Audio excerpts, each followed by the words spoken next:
Welcome back to the channel, everybody. Greg here, cruising with the Carsons. As always, say it with me. Greetings and salutations, everybody. I've been looking forward to today for a long time, and we've got a very, very special guest on today. So a big round of applause for Mr. Nate Goldenberg, who's in the house today. Give it up, everybody. Awesome, man. Awesome to see you, Nate. Happy to be here. Yeah, man. Thank you so much for wanting to do this, Nate, and for your transparency. And I know a lot of people have been asking, when's it coming? When's it coming? Well, today's the day. So, Nate, thanks for being here, my friend. I appreciate it. Oh, you're welcome. Thanks for having me on. I've been looking forward to this. Yeah, awesome, brother. Well, I'll tell you what, how about we get kicked off here by just tell the viewers again who you are and how you came to come to the Brinkley idea and where it's gone from day one. Yeah, sure. So I'm Nate Goldenberg. I'm one of the owners of Brinkley RV. I grew up in the RV industry. My dad was in the business for about 40 years and grew up camping, and grew up in northern Indiana. And around here, manufacturing is what we do. So it was kind of a natural progression for me to get into the business.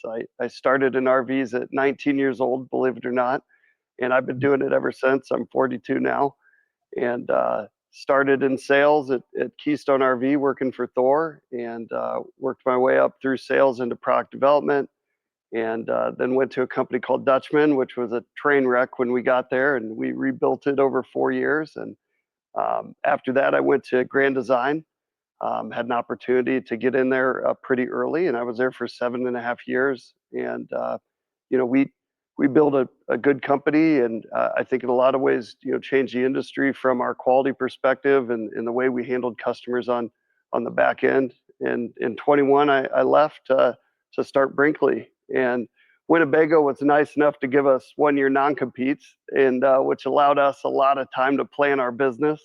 And we launched Brinkley in May of 22.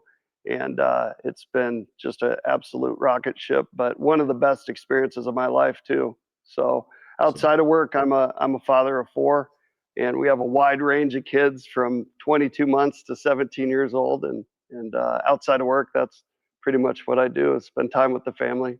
So, well, again, Nate, thanks for being here. And I think I responded to one of your posts on one of my videos when you said, hey, you want to do an interview? You want to go on camera? Ask me anything you want. And I said, be careful what you wish for, brother, because I know it's getting real. So maybe Jeremiah can be standing by with a fire extinguisher or something. I don't know, but yeah, I don't think it'll get that hot. But hey, man, the viewers, being a social media guy and being a YouTuber, you might have seen and followed all the backlash and stuff when people were trying to get to the bottom of RV problems and manufacturer problems, where some of the bigger RV YouTubers who were corporately sponsored, they kept getting accused of pitching softball questions and fluff and puff pieces and all that. And I think I was transparent with you and said, Nate, if you want to do this, I'm going to ask you some real black and white questions here. We're not going to sugarcoat it with candy canes and puppies. So if you're ready, you're ready to dive on in. Yeah. Let's do it. You sure?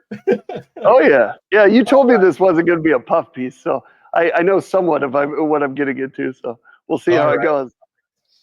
Well, in no particular order, I put some questions together for you, and I'd like to start out with a Brinkley question with a lot of Brinkley owners and people that are going through a certain problem right now with the sidewall cracks. So my question is, roughly, Nate, would you be willing to answer, like, how many units have been affected by the exterior wall crack problem? Why is it happening, and what's the solution to it? Man, you're just getting right into it, aren't you? No warm up or anything. Yeah. No. Yeah. Absolutely. So it's actually, we talk about it a lot because it's obviously front of mind, and there's customers that we're dealing with it for.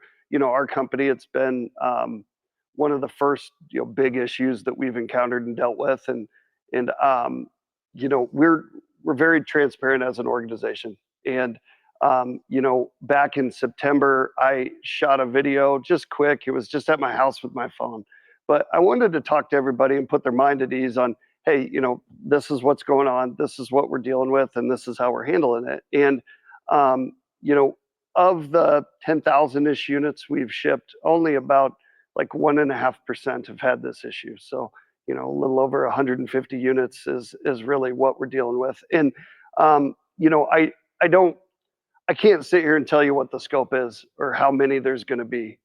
We've spent a lot of time with a lot of smart people and engineering firms trying to root cause this thing, and we know what's going on, but we don't ultimately know, how many people are going to be involved. But what we've committed to is we don't really care. We don't care if it's 200 or 10,000. We're going to stand behind our product and we're going to take care of our customers. And I think we've been doing a good job of doing that. So it's painful. It's painful anytime you have an issue with an RV. But we've hit it head on. We've been bringing on outside firms, kind of staggered around the country for easier convenience for customers. I think there was a concern that the issue was so big that we've had to bring in outside, help. And that's actually not the issue. We kept having customers say, I love how you guys are handling this, but is there any way that we don't have to drive back to Indiana? Can I drive a couple hours and get this fixed locally? And our only hesitancy with that is we wanted to onboard the right partners, and we required them to come back to Indiana for training to fix the issue. Hey, this is how we do it. This is the formula. This is the work instruction. We know you may have other ideas, but this is how we fix it exactly. And then we've been onboarding shops to make it more convenient. So that's kind of where we're at with it. Sure. Awesome. Okay, I appreciate that. We're going to jump into perhaps one of the hardest questions that's plagued the industry, and that is frame failure, frame flex, which about a year ago at this time was just igniting the internet and social media and YouTube and all over the place. That was the talk of the RV town. I guess my question, Nate, would be: Has Brinkley encountered or seen any frame flex or frame failure problems on any of the units? None, zero. Yeah. Now, I mean, we haven't touched all 150-ish units. I mean, I think we've had 60 to 70 through the shop at this point. But outside of units coming in with the wall crack, we actually check every single unit that comes in the shop for frame flex. So it doesn't matter if you came in for a fridge issue. If we're getting our hands on it, we're checking. And Sure. The thought behind that is just getting out in front of it. If there is a customer that has an issue, we don't want to put them back on the road with that issue when we have our hands on it, right? But Yeah. Greg, we haven't seen it. When we had a year off, one of the things that we did with that time is we took our top warranty issues that we had encountered from our past life, and we really tried to engineer them out. And at the time in 21, we didn't realize how big of an issue the frame flex, what was looming, but we were hearing about it. We had gotten tipped off from a Lippert that there was some stuff going on, and we really wanted to be cognizant of, okay, hey, we have a clean slate. Let's use it to our advantage. How can we design a frame that's not going to have any issues? Yeah. And you can design it in 3D and you can put it together. And I think Lippert said that the upper deck alone on a G is about 40% stronger than anything else, like in our category. Combine that with the fact that we don't run a drop frame, we run a straight rail. And then, so you put this chassis together, and then really it just comes down to validation. You got to go to the track and you got to test the crap out of this. And we have a philosophy here that, you can't just test to the GVWR. You have to test to like extreme standards, which is what we do. And I think because of that, we were able to get out in front of it. And some of the early units that we did have to make adjustments before we got into production, we were able to figure that out at the track without having customers involved in those issues. And it starts with the frame. It's your foundation, but there is so many other factors that come into play. Securement, process, the order that you set things. Are you using structural adhesives? How's your wall constructed? I mean, there is so many layers to this, and And it took us a lot of work to dial it in, but thankfully we had the opportunity to know kind of what was coming down the pike and then adjust to make sure we weren't a part of it. Yeah, yeah, and that kind of begs another question that's kind of burning in everybody's mind. I think we've already solved the riddle of, and I know my channel's covered it, and many other channels have covered it, and that would be, ultimately, who designed the frames? And there was a lot of going back and forth between Lippert and a manufacturer, whose problem it really was or how it was created. So Nate, if you'd indulge people as an industry insider and an industry manufacturer, why did frame failure happen, and who's really responsible for the problem happening? Yeah.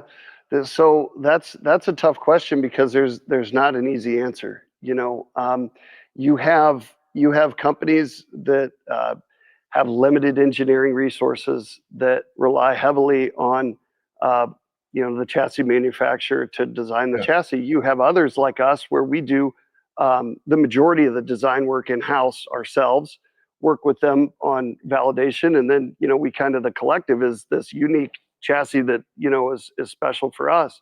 But really, it just starts with the chassis, because if you could have the strongest wall and the strongest chassis, but if it gets online and you're not putting in proper fasteners and you're not running the right structural screw up from the bottom to hold the wall in place, none of these components are made to support the rigors of the road by themselves.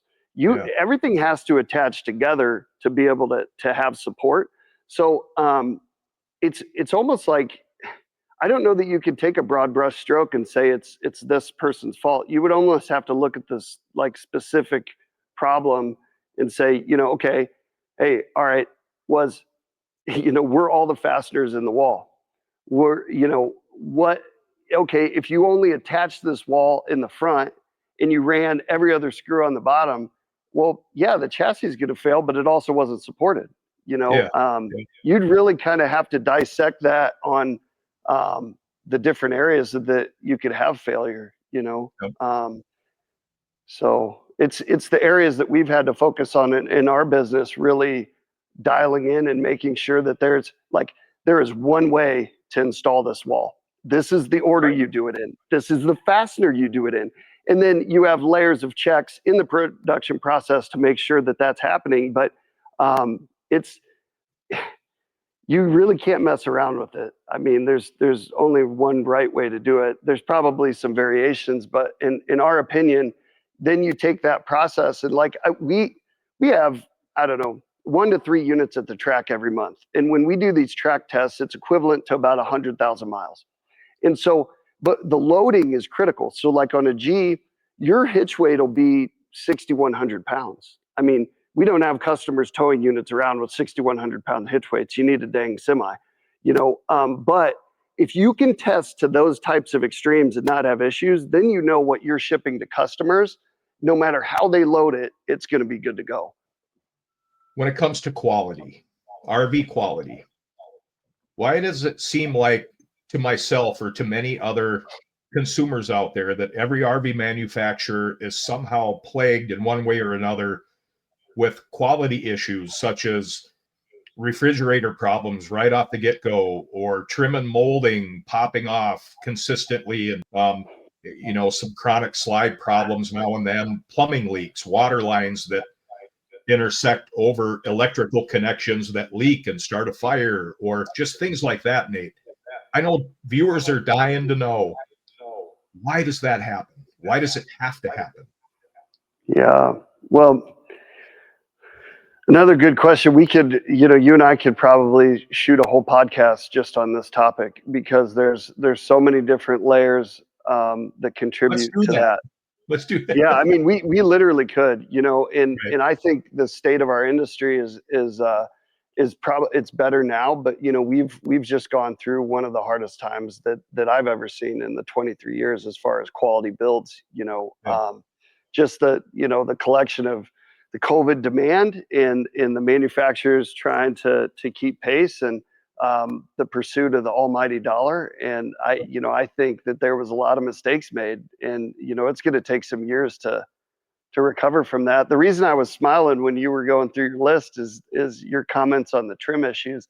I mean, the reason that the trim thing, I mean, we got rid of trim completely because we couldn't solve it. We tried to figure out, okay, how can we get the trim to stay on? And finally we came to the conclusion, it's like, we got to get rid of trim. It's got to go. That's a great idea. That's a great idea. But when you take what we refer to as a rolling earthquake down the highway with independent suspension and whatever else, I mean, they take a beating. We couldn't solve the riddle. I mean, and I think if you ask yourself as a contractor, would that baseboard trim stay on if this house bounced down the road? My guess would be, maybe. So back to your quality question. There is and I'll try to make this quick. There is so many layers and I'll just kind of tell you about our experience. And one is strict manufacturing processes. We fixed a lot of our quality issues by really refining the process. Taking out the freelance of people doing things how they want and setting a process and then having layers of accountability. Our print packs in the past used to be about 70 pages. Now they're about 340 pages. The reason is we only build them one way. You only build the cabinet one way. You only run the wiring one way. You only run the plumbing one way. And by doing that, what we've found is that it wasn't like we took the freedom away from them. We actually empowered them to do it right. I think most of our workers come in every day and they want to do a good job. So if we can tell them, hey, this is a good job, and then pat them on the back for doing it, they feel good at the end of the day. I think people want to build good product, but as manufacturers, we also have to tell them what that looks like. They may think they're doing a good job. So we as OEMs, we are manufacturers. We build parts of the RV, but we're also component installers. And I do feel like there's a huge opportunity for components to take a step in the right direction. I think some of our suppliers have acknowledged that. They're on board. They're actively working on it, or they've made upgrades already. And we were sitting in a board meeting with one of our big suppliers not more than a month ago, and I told them, guys, what you don't understand about the issues is that customers have a hard time getting these fixed. So for you on paper, the dollars may not look significant, but what if it took somebody 6 weeks to get that particular problem fixed? That doesn't show on your spreadsheet. How much more would we have to pay you to not have these problems? Because we'll do it, and our customers will do it. So I think some of the components really need to come along. One thing that we've been trying to do internally is accumulate better data. So when a customer has a problem, actually get to a root cause of the problem. Okay, it's a running gear. What actually happened with the running gear that contributed to the failure? And then trying to give that data back to our suppliers so they actually have actionable data to fix the issue. Because we feel like, sometimes it comes down to spending $5 on something to improve the quality, and then we can remedy this issue. So we're trying to attack it from that way. Okay, so you have the component layer, you have the build layer, and then it's interesting. We take a lot of flack over our pricing, and I will tell you that when we were off and we were redesigning our units and we were trying to design out these warranty issues, it came down to several different things. And sometimes it was we had to upgrade a part and we had to buy better plumbing parts, for instance. But coupled with that plumbing part, we couldn't have people using crimpers online anymore. We needed to do everything pneumatically. And to do that pneumatically, you need to do it the day before. And you need to have a bigger plumbing team, and you need to add people and time to make sure then when you're installing your plumbing, it's a whole harness and there's no opportunity for error, right?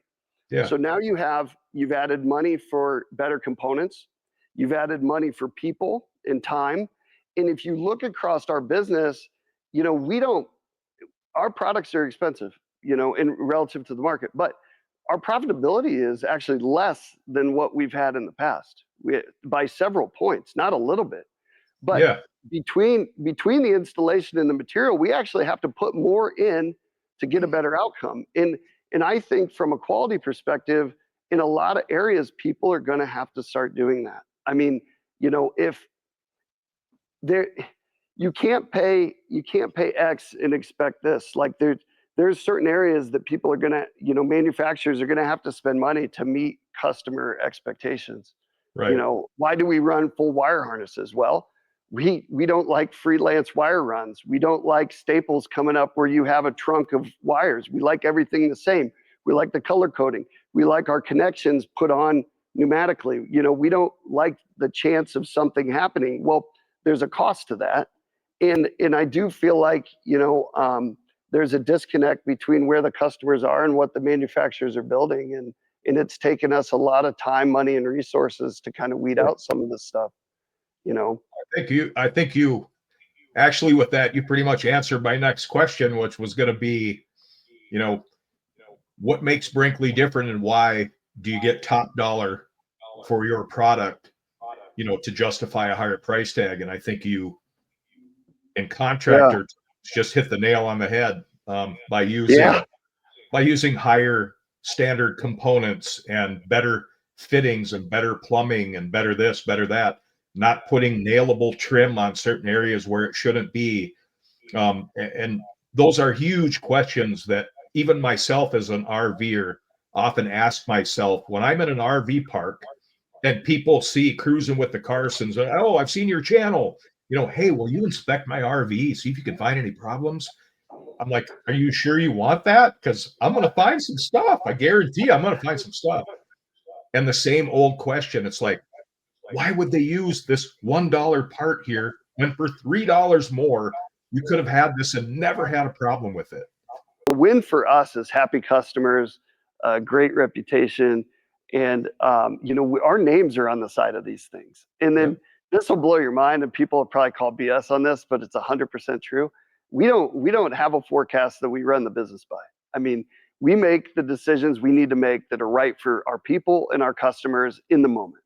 And then whatever it shakes out to at the end of the day is what we made. But we don't track it, and that's not how we drive our business. Some months we do a good job, and some months we take a hit. But at the end of the day, if we have happy customers and a good reputation, and people think highly of Brinkley, that is a win to us. And profitability is second, third, or fifth, wherever it falls on that list. We're not out to be the biggest. We don't even care. We just want to be great and in our own way. And we want to take care of our customers and our dealers. And it feels a lot better at night, Are there any rumors to the rattlings and the rumblings and the chatter about selling out?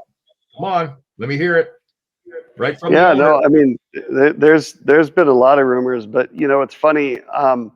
My business partners, Ron and Bill, they're serial entrepreneurs, and they've started and sold a lot of businesses. But when we got together in this partnership, one of my business partner, Micah Staley, he and I, we were at Grand Design for a long time. We had the company kind of split in half. I did Solitude Mow.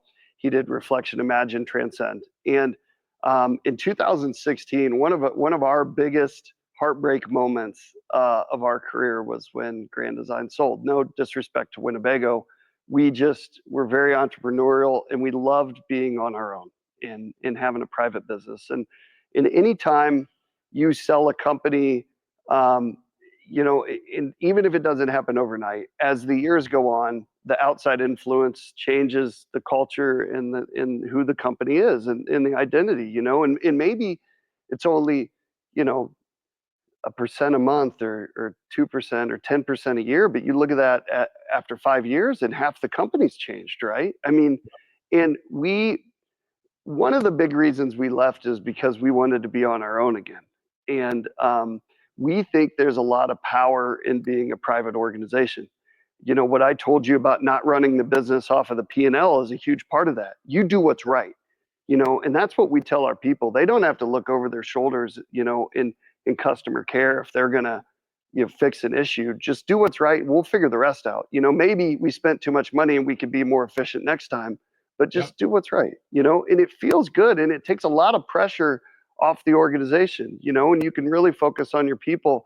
One of the things that I didn't like later in my career was, maybe it was 20% or 40% or 30% of my time would go outside of the organization. Okay. It was because Wall Street has requirements and they have needs, and you have an obligation to do that. Right. Well, if that much of your time is going outside of the business, that means that time is not invested in your business. It's not going into your product to benefit your customers. It's not going into your people.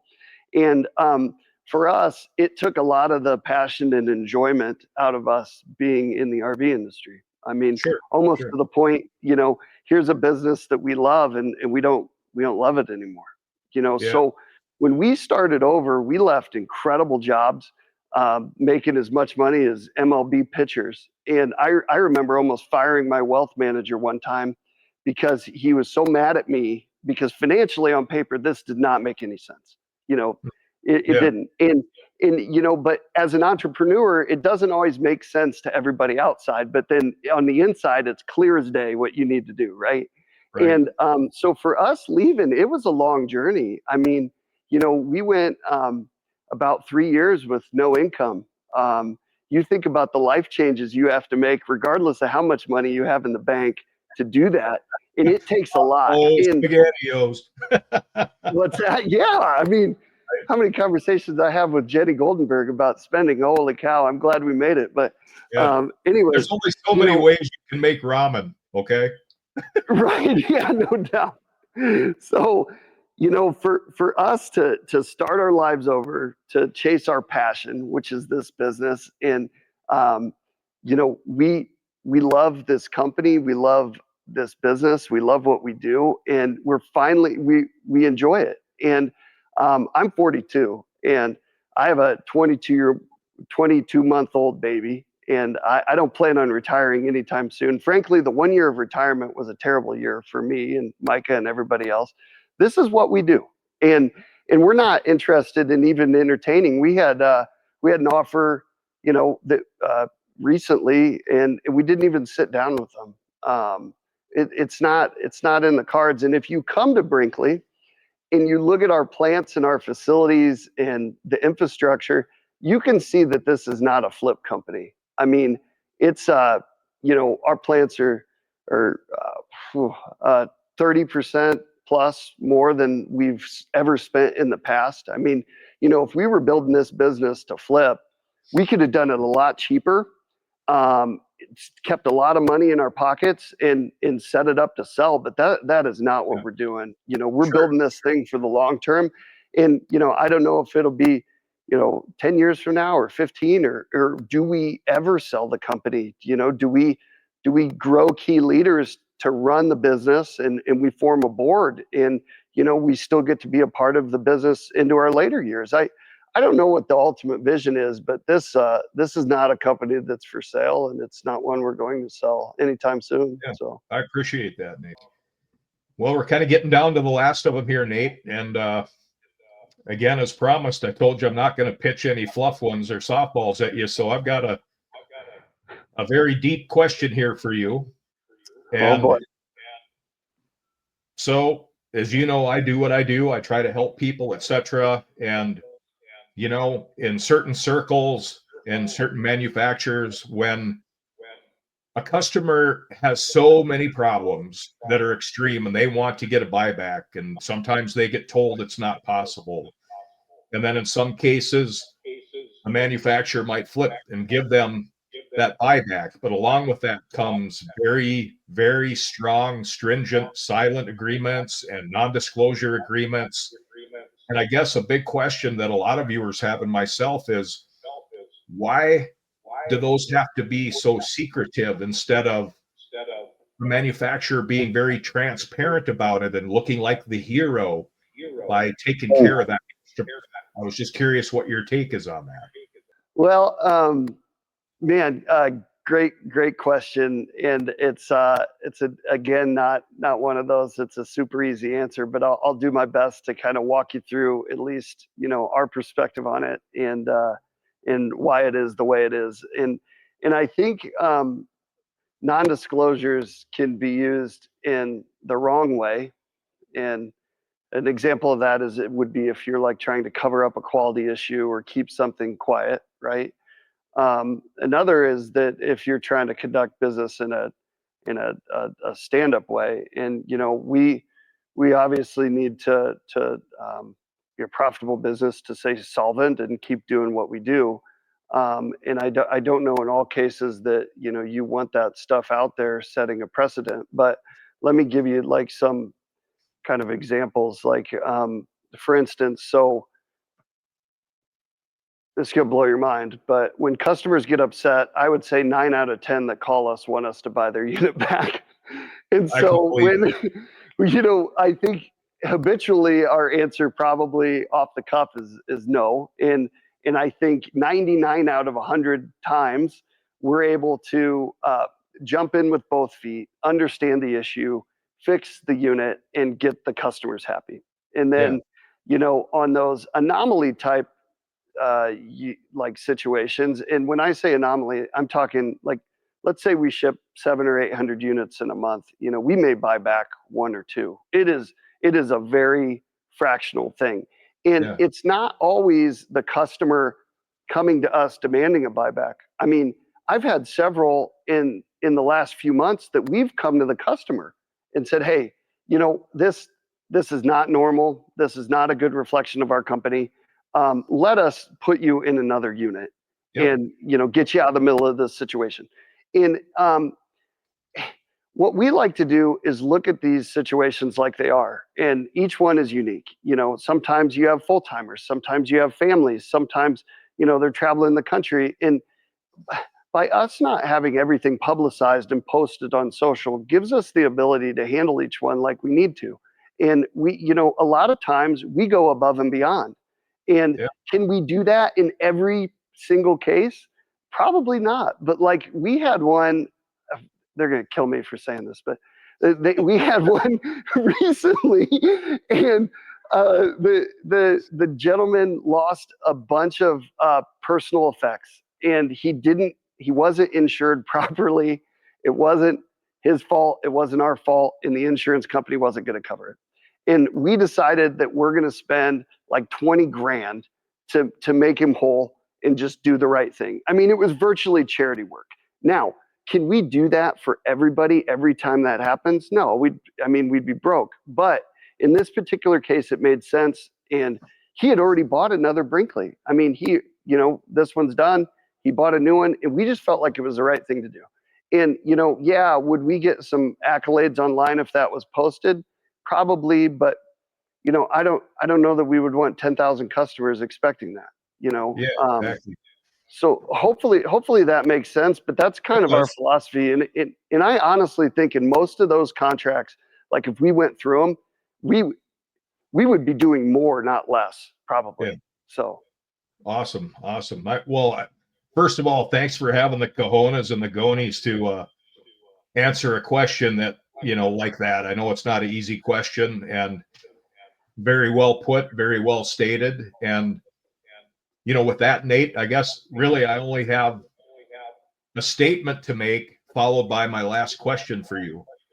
And the statement I wanted to make was, one thing I will say as a social content creator and talking with people, knowing friends of mine who do own Brinkley products, etc., how extremely transparent and open you guys have been, and how open you have been in particular with how you've handled your issues and your problems. Because 9 times out of 10, most RV manufacturers are not willing to do that. They don't want to admit anything. They want to hide it and cover it up. You're just the opposite. So my hat and my hair are off to you for that regard.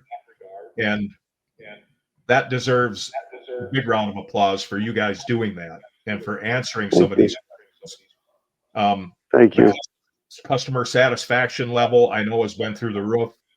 And you know that I've dealt with a few Brinkley owners looking for maybe some resolve or whatever, and I try to tip them over to the proper channels and stuff. And there's two I just dealt with that you don't even know about, and they got resolved. They got taken care of, and that speaks volume. So I want the public to know that Brinkley has really stepped up to the plate and be honest and transparent and take care of those consumers. So I applaud you big time, Nate.